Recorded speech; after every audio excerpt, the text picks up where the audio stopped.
জানুয়ারি হলো থাইরয়েড সচেতনতা মাস। এটা এমন এক রোগ যা বাড়লে যে কেউ চলে যেতে পারেন ভীষণ ডিপ্রেশনে। থাইরয়েড ডিসঅর্ডার এবং তা থেকে সৃষ্টি হওয়া বিভিন্ন শারীরিক জটিলতা সম্পর্কে জনসাধারণকে সচেতন করতে, এই রোগের বিভিন্ন লক্ষণ বা উপসর্গ সম্পর্কে ধারণা দিতে এবং দ্রুত পরীক্ষা নিরীক্ষা ও চিকিৎসার বিষয় সুস্পষ্ট করতে প্রতি বছর জানুয়ারিতে পালিত হয় থাইরয়েড সচেতনতা মাস। থাইরয়েড রোগী শুধু শারীরিক নয়, অনেক মানসিক সমস্যারও শিকার হন। এরই ধারাবাহিকতায় থাইরয়েড সচেতনতা মাস উপলক্ষে আজ রাজধানীর একটি হোটেলে বাংলাদেশ এন্ডোক্রাইন সোসাইটি দিনব্যাপী থাইরয়েড ডিসঅর্ডার শীর্ষক এক কর্মশালার আয়োজন করে। বিস্তারিত রুমানা আক্তারের রিপোর্টে। দেশে ক্রমেই বাড়ছে থাইরয়েড রোগীর সংখ্যা। শিশু থেকে বৃদ্ধ সব বয়সী মানুষ আক্রান্ত হচ্ছে এই রোগটিতে। দেশের জনসংখ্যার 25 থেকে 30% মানুষ থাইরয়েডে আক্রান্ত হচ্ছে, সংখ্যায় যা প্রায় 4 কোটির মতো। তবে আক্রান্তের অর্ধেকেরও বেশি মানুষই জানে না যে তারা এই রোগে আক্রান্ত। থাইরয়েডের হরমোনের দুই রকম সমস্যা হয়। একটা হরমোনের ঘাটতি, যেটি সবচেয়ে বেশি হয়, আর একটা হলো হরমোন বেশি তৈরি হতে পারে। হরমোনের ঘাটতি হলে এটি যেহেতু প্রধান আমাদের শক্তি উৎপাদনকারী মেটাবলিক হরমোন, তাহলে আমাদের যাই খাচ্ছি হজম হচ্ছে না, ওজন বেড়ে যাবে। নাম্বার 1। নাম্বার 2 হলো, একটু আগে বলছি যে বুদ্ধিমত্তার ঘাটতি হবে। তো বাংলাদেশের টোটাল মানুষের 25 থেকে 30% কোনো না কোনো থাইরয়েড সমস্যায় আক্রান্ত। তাহলে সেটি কিন্তু প্রায় 4 কোটির কাছাকাছি দাঁড়াচ্ছে।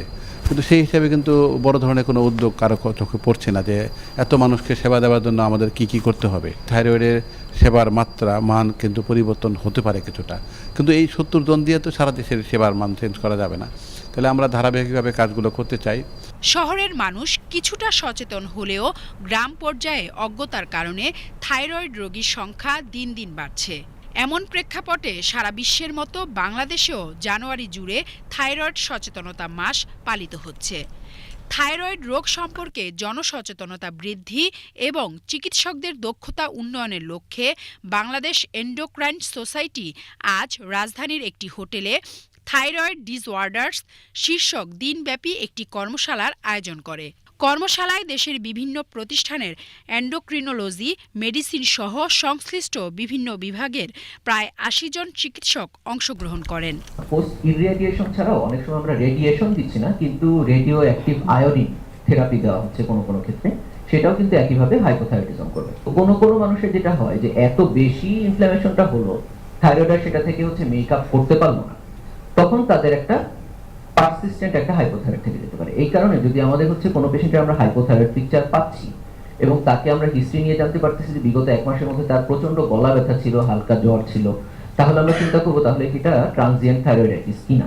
এবং সেই ক্ষেত্রে আমরা হুট করেই আগে থেকেই থাইরক্সিন শুরু করে দিলাম, পরে 2 মাস পরে আরেকজনের কাছে গেলে আপনার FT4 40 আর TSH 0.01 নিয়ে, এটা কিন্তু একটা বেইজ্জতি কাজ হয়ে যাবে।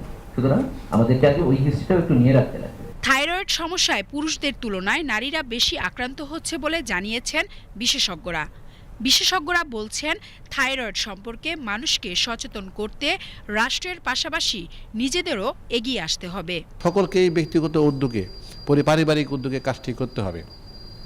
এর মধ্যে 3টা গ্রুপ সবচেয়ে গুরুত্বপূর্ণ। একটি হলো যে বাচ্চারা যখন স্কুলে যাবার আগে জন্মের পরে করে নেওয়াটা সবচেয়ে ভালো, 3 থেকে 7 দিনের মধ্যে।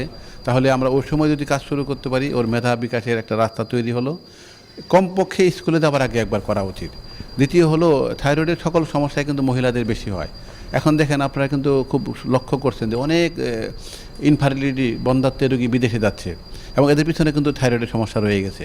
তাহলে এটা যদি আমরা আগে থেকেই পরিকল্পিতভাবে স্ক্রিনিং করি, সেবা দেই, তাহলে অনেকে কিন্তু বাচ্চা নিতে সফল হবেন। এখন একটা দম্পতি বাচ্চা নিতে চাচ্ছে, নিতে পারছে না, তাদের উপরে যে মানসিক, সামাজিক এবং অর্থনৈতিক চাপ পড়ে, এটা বলে বোঝানো সম্ভব নয়। এত ব্যাপক একটি ঘটনা ঘটছে। চিকিৎসা অতি সহজ সরল, অতি স্বল্প মূল্যে চিকিৎসা। তাহলে ডায়াগনোসিস ব্যয়বহুল, চিকিৎসা আসলে ব্যয়বহুল নয়। বিশেষজ্ঞদের মতে সঠিক সময়ে রোগ শনাক্তকরণ এবং সঠিক মাত্রায় আয়োডিনযুক্ত খাবার গ্রহণের মাধ্যমে এই সমস্যা নিয়ন্ত্রণে আনা সম্ভব। Rumana Akter, BTV news, Dhaka.